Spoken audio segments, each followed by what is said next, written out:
Allez, je vous la fais pour la première fois. Je m'appelle Calice. Quoi, vous voulez mon nom de famille aussi? En tout cas, Calice, K-A-L-Y-S. Et c'est tout. Le prochain que j'entends parler de Calice et Athéna, de Calice Meuble ou de Colis de Tabernacle, je le mets sur liste rouge. C'est bon. Reprenons. J'ai été piqué par la passion de Dragon Ball lors de ma tendre enfance. Et depuis 15 ans, je suis en admiration totale devant l'œuvre qu'a créée Akira Toriyama. Il paraîtrait que je mesure 2 centimètres de moins que le chauve à 3 yeux, n'est-ce pas Tenjinan, et que je pèse le même poids que le GOAT ultime Mister Satan. Bien entendu, physiquement, je suis entre un Giga Chad et Yujiro Hanma. Hein. Et mis à part ça, ma vie est pas très intéressante en soi. Et puis, il faut que je reste discret sur certaines choses. Bref, je vous ai déjà parlé de Krillin, mon chouchou, mon préféré de tous, ou presque. Car il s'avère qu'il y a deux autres personnages que je préfère à Krillin. Le premier étant mon personnage préféré hors fusion, un être venu du futur, le dernier espoir du futur. Quant à celui qui trône tout en haut, même au-delà de Trunks, il n'est ni Son Goku ni Vegeta, et n'a pas besoin d'avoir un nom pour éliminer son adversaire. Et bien entendu, si on sort du cadre de Dragon Ball dans l'univers 7, mon perso préféré c'est Hit, hein, parce que bon, voilà.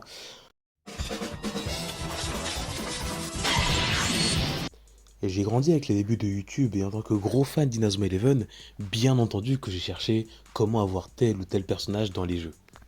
Et qu'à force de voir des vidéos qui faisaient quand même des milliers de vues, hein, à l'époque ça m'a donné envie également, quand je trouvais des personnages que je voyais pas sur YouTube par exemple, de faire une vidéo également pour montrer aux gens comment avoir tel perso ou pas.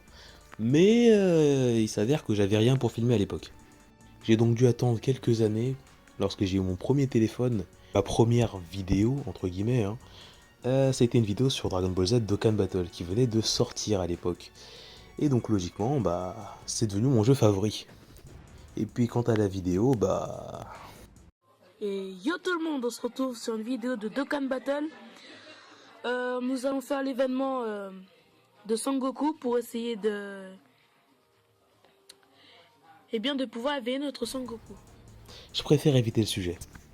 En tant que bon weeb que nous sommes, il est normal qu'on parle de manga, et donc c'est logique qu'on me demande quel est mon top 10.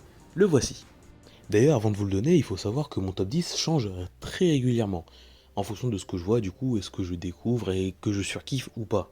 Par conséquent, il ne sera pas représentatif dans un an par exemple. Nous avons donc en top 10 Vidland Saga, pas besoin d'expliquer, un chef-d'œuvre, hein, c'est très très bien écrit, j'aime beaucoup. Numéro 9, Kuroko Basket. Vous savez pas à quel point j'ai surkiffé le basket après avoir vu cet animé. Hein.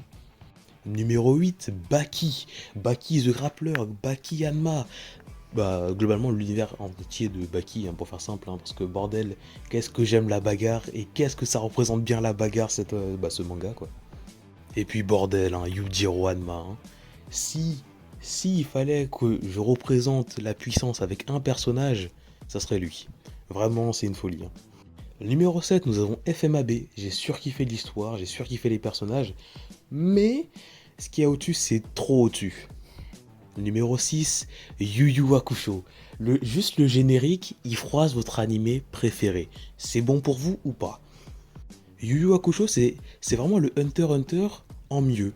Alors avec un seul et même défaut, c'est que la fin, elle est bâclée. Et bon, Hunter x Hunter, s'il y a une fin un jour, hein, on verra. À mon avis, ça sera à peu près le même délire. Hein. Numéro 5, le deuxième meilleur animé du Big Three, Bleach.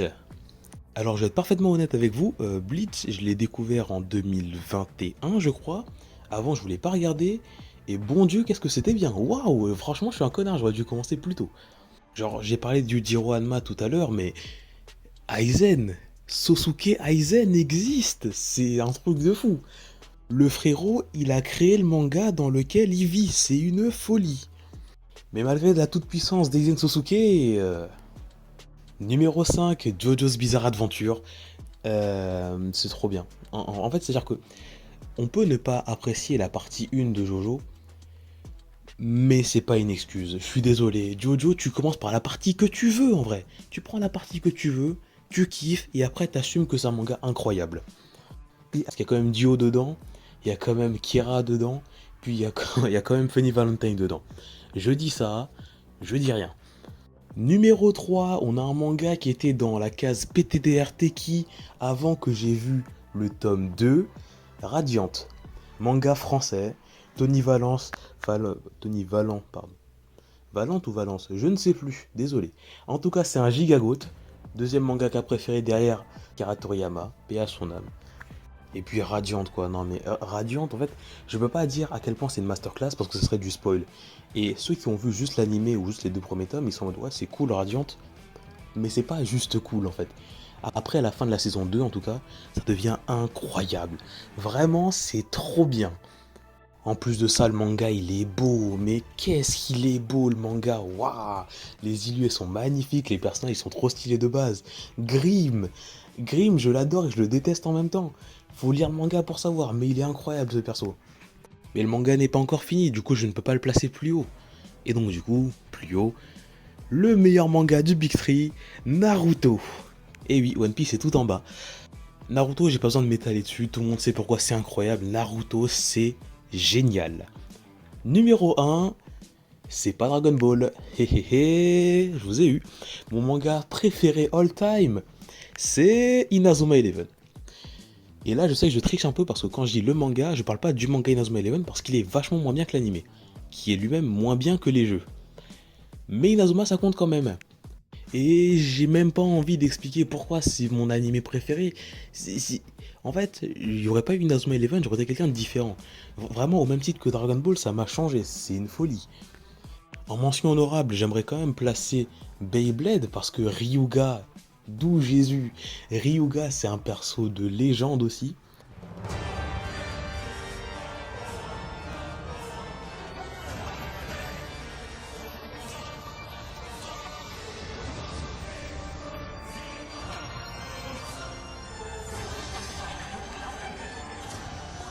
Et Black Lagoon qui est également incroyable, mais qui est vraiment une œuvre faite pour les dépressifs. Et je tiens à le préciser, vraiment, c'est peut-être pas une bonne idée pour tout le monde.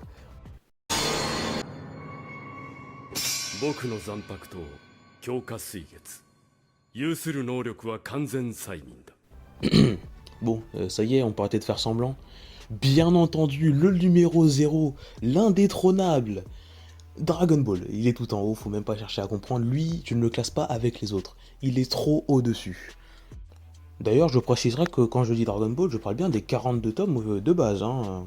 Dragon Ball Super, ça a beau être dans Dragon Ball, je compte pas ça comme Dragon Ball. Hein.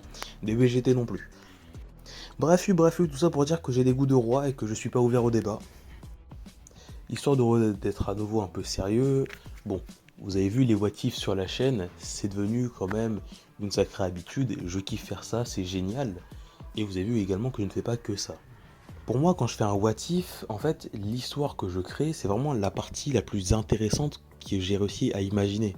C'est-à-dire que par exemple, pour la question en cours ici, le what if sur Mirai Trunks, qui aurait participé au tournoi du pouvoir, je compte pas faire de suite, je l'annonce tout de suite, hein, la réponse c'est non. Parce que tout ce qui était intéressant à développer, je l'ai développé entre guillemets, même si je pourrais le faire un peu mieux aujourd'hui, dans la vidéo. C'est-à-dire que l'ajouter à la suite de DBS serait rien ajouté d'intéressant jusqu'à l'arc super-héros. Quant à l'Ultra Instinct, bah ça ferait juste le fait qu'il y ait une redite en moins du manga, puisqu'il n'aurait pas maîtrisé l'Ultra Instinct directement pendant le tournoi. Bref, en somme, ça n'aurait pas changé grand chose, donc ça n'a pas grand intérêt de l'inclure. Et donc de faire une suite. C'est pour ça qu'il y a des what if en une seule partie, comme celui-là, et des what if en plusieurs, comme celui sur le SSJ God, parce que du coup la vidéo serait trop longue. Mais si je fais pas d'autres parties d'affilée, c'est qu'il n'y aura pas de suite au what if. Et enfin, concernant l'avenir de la chaîne, je vous l'ai partagé récemment, je vais potentiellement parler d'autres sujets que Dragon Ball. Donc on verra sur quoi ça va traiter. Donc si d'un coup j'ai une idée de génie qui arrive et que j'ai envie de parler du sujet, bah je parlerai du sujet. C'est-à-dire que si demain il y a une vidéo sur Ninjago, il y aura une vidéo sur Ninjago, pose pas de questions, c'est tout. Mais encore une fois, il faut que j'ai un minimum d'intérêt à parler du sujet en question. C'est pour ça que vous ne verrez jamais de One Piece sur cette chaîne. En tout cas, tout ça pour dire que bah on verra en matière des sujets externes à Dragon Ball. Au niveau du contenu DB, du coup, ça va être très certainement entre guillemets ordonné. En gros, je vais essayer d'alterner pour pas tout le temps proposer la même chose. Donc ça va souvent être un nouveau SI, qui sera peut-être en plusieurs parties, peut-être en une seule partie, on verra en fonction du SI en lui-même. La vidéo qui suivra le SI du coup, donc si le SI en deux parties, la vidéo qui suivra les deux parties du SI, oui je sais c'est compliqué mais en vrai ça va, ça sera le nouveau concept que j'ai eu l'idée de faire pour cette année entre guillemets. Concept que j'ai décidé d'appeler De quoi sont-ils réellement capables? Toujours avec les persos de Dragon Ball, même si ça pour le coup je pourrais le décliner avec d'autres persos d'autres licences. Et un sujet qui engendre le débat, ou comme j'aime bien les appeler, les sujets polémiques. Saupoudré d'un peu de combats fictifs de temps en temps, ça va globalement parler des avis que je trouve catastrophiques vis-à-vis de Dragon Ball. Notamment des comparaisons foireuses en mode ouais, Sukuna il peut large gagner contre Goku, enfin ce genre de choses quoi. Et enfin, en fonction de la qualité de l'œuvre, il y aura peut-être des reviews sur Dragon Ball Daima.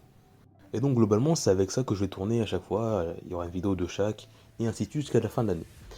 En parlant de ça, il est fort probable que je prenne une pause vers le mois de mai-juin, parce que j'aurai des trucs à faire. Mais vous inquiétez pas, après les vidéos repartiront de façon somme toute classique, soit une vidéo, peut-être deux par mois, on verra. Et puis voilà quoi. Du coup, je tenais quand même à vous remercier énormément pour les 1000 abonnés. On est déjà bientôt aux 1100 abonnés, c'est incroyable, ça va vachement plus vite qu'avant. A priori, j'ai pas prévu de m'arrêter tout de suite, hein, donc j'espère qu'on restera ensemble un petit moment quand même. Et puis voilà quoi, j'ai fait le tour, c'était Mangaka. Merci beaucoup et à la prochaine. Tchuss!